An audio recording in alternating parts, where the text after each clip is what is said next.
There is a statue in Rome. It stands on the Capitoline Hill, cast in bronze, nearly 2,000 years old.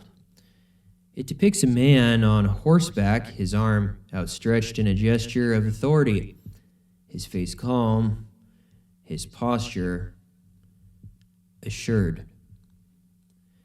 The man is Marcus Aurelius, Emperor of Rome, commander of the largest military machine the world had ever seen, master of the lives of millions.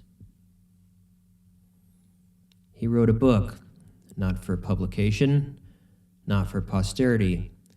He wrote it to himself in Greek, on campaign along the Danube, sleeping in tents, eating soldiers' rations, watching the barbarian tribes press against the borders of civilization.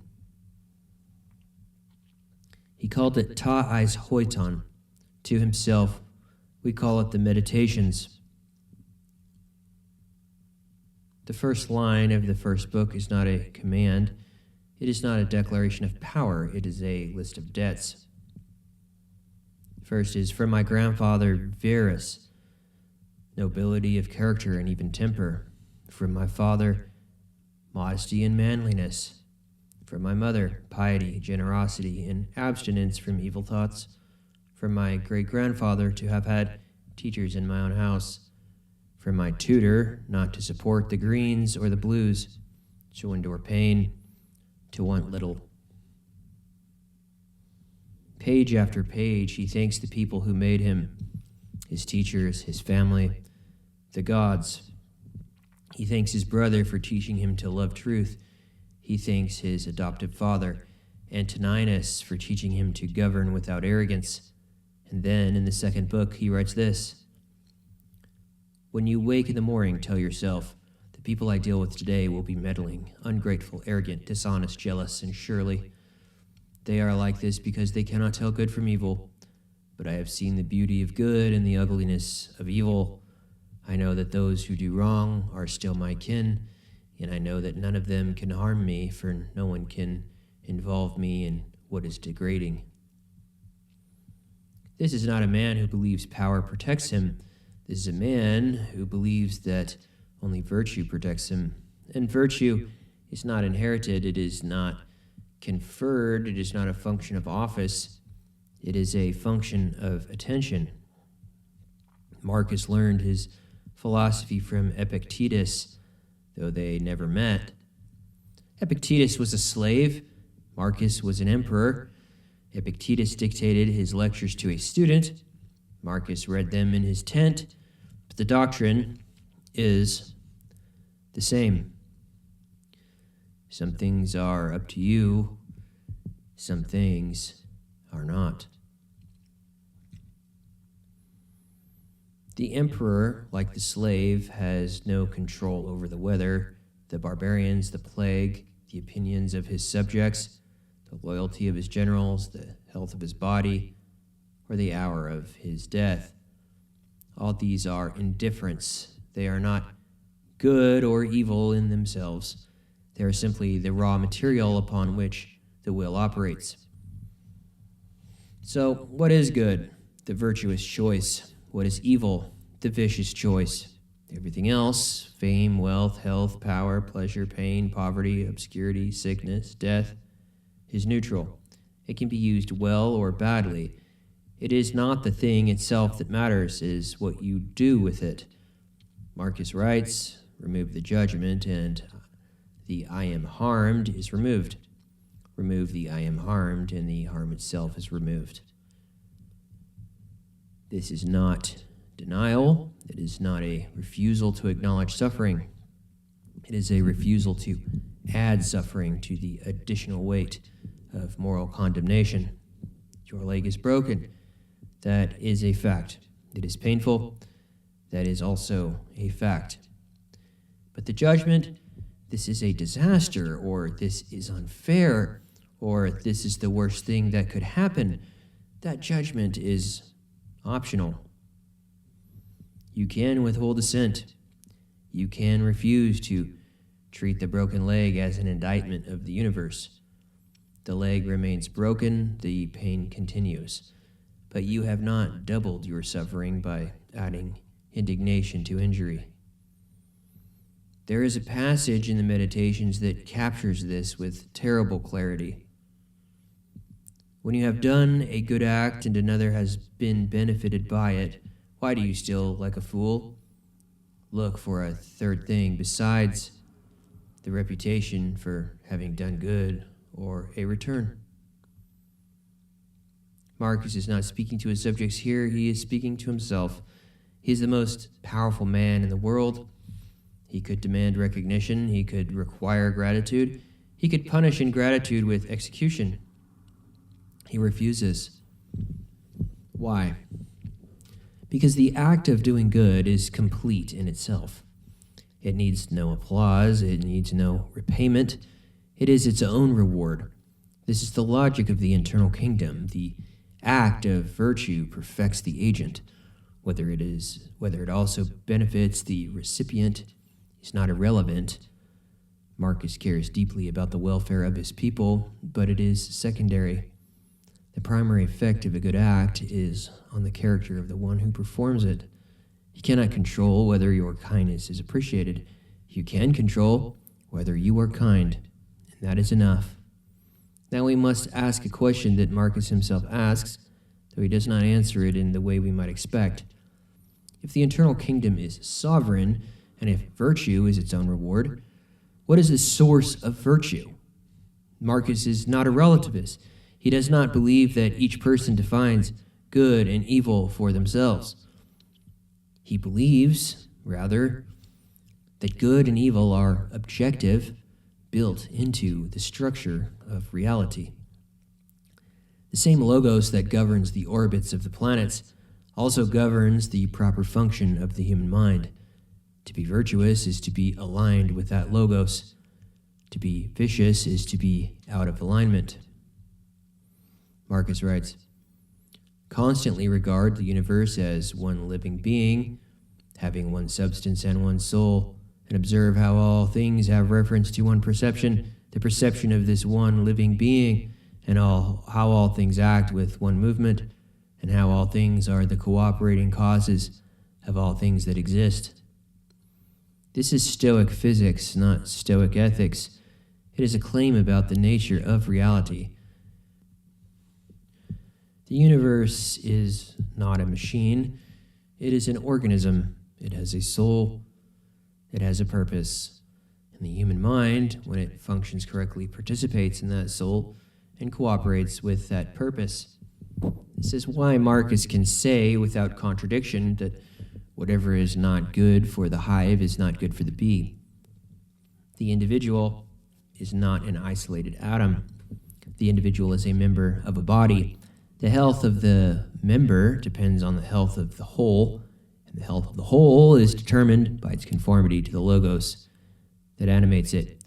Virtue is not self-assertion, it is integration. There is a famous passage often quoted but rarely understood. The art of living is more like wrestling than dancing.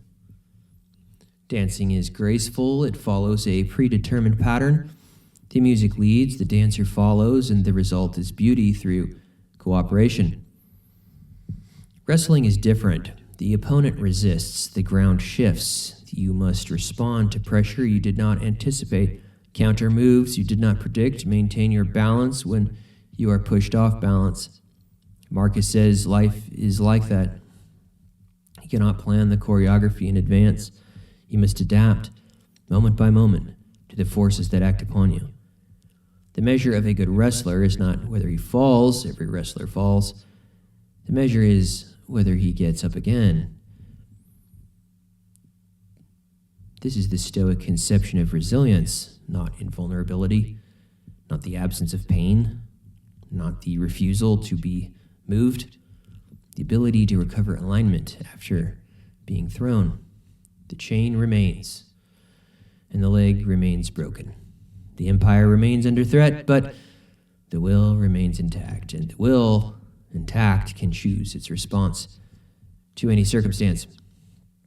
So, now we come to the most difficult passage in the Meditations. It's this.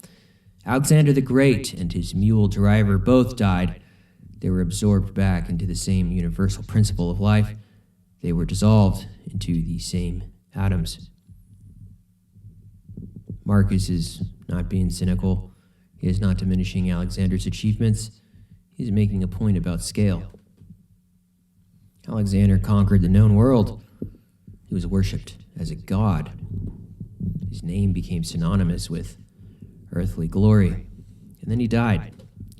His empire fragmented, and his body decayed, and the atoms that once composed him returned to the cosmic stock from which they came. The mule driver did the same. His life was obscure, his name forgotten, his achievements unrecorded. And then he died, and his body decayed, and his atoms returned to the same cosmic stock. From the perspective of the universe, the emperor and the slave are equivalent. Both are brief configurations of matter and energy. Both will be unmade. Both will be remade into something else. What matters is not how long the configuration lasts. What matters is whether during its brief existence it aligned itself with the Logos. Alexander may have conquered the world, but he did not. But did he conquer himself? Did he master his desires, discipline his judgments, refuse to be enslaved by his own appetites? The historical record suggests otherwise. The mule driver may have died unknown, but did he die with integrity? Did he face his end with courage, without complaint, accepting the necessity of his dissolution? We do not know, but Marcus's point is that these questions are the only ones that matter. The size of your kingdom is irrelevant. The condition of your soul is everything. There is a word in Greek that Marcus uses repeatedly, prosoche, attention, vigilance, the constant, deliberate awareness of one's own mental processes. Most people drift through life on autopilot. Impressions arise, and they assent to them immediately without examination. Anger arises, and they become angry. Desire arises, and they pursue. Fear arises, and they flee. They are not agents, they are patients, acted upon by every passing stimulus. The philosopher is different. The philosopher cultivates prosoche. He watches his own mind the way the sentry watches the horizon. He sees the impression arise. He pauses, he examines it. He asks, is this true? Is this good? Is this consistent with my nature as a rational being? Only then does he assent. This is the discipline that transforms a human from a victim of circumstance into an agent of reason. And it is available to everyone. You do not need a throne to practice it. You do not need wealth, education, or social standing. You need only the willingness to pay attention to your own mind. The slave Epictetus practiced it in chains. The emperor Marcus practiced it in his tent. The same discipline, the same freedom, the same internal kingdom. So, here's what you've learned. You have learned that Marcus Aurelius, the most powerful man in the world, considered himself a student, not a master. He began his private journal not with a declaration of his achievements, but with a list of his debts. He understood that everything he was had been given to him by others. You have learned that the Stoic conception of freedom is not about controlling events, but about controlling your responses to events. The chain does not reach the mind. The throne does not protect the soul. Both are external, both are indifferent. You have learned that virtue is not self-assertion, but integration. The good of the individual is inseparable from the good of the whole. To act virtuously is to align yourself with the logos that governs the universe. To act viciously is to set yourself against it. And you have learned that this alignment is achieved through prosoche, the constant deliberate attention to your own mental processes, the pause between impression and assent, the moment of examination. in which freedom is exercised. Epictetus said, "Some things are up to you and some things are not." Marcus lived this distinction. He did not control the barbarians, the plague, or his own death. He controlled his judgments, his intentions, and his character. And he died, as all men die, absorbed back into the universal principle from which he came. But he died free. So, the rain is still falling, the ceiling is still there, the chain, whatever holds you, is still real. But somewhere inside, in the space between impression and descent, an emperor is watching. And he wants to know, what will you do with what is up to you? Thank you.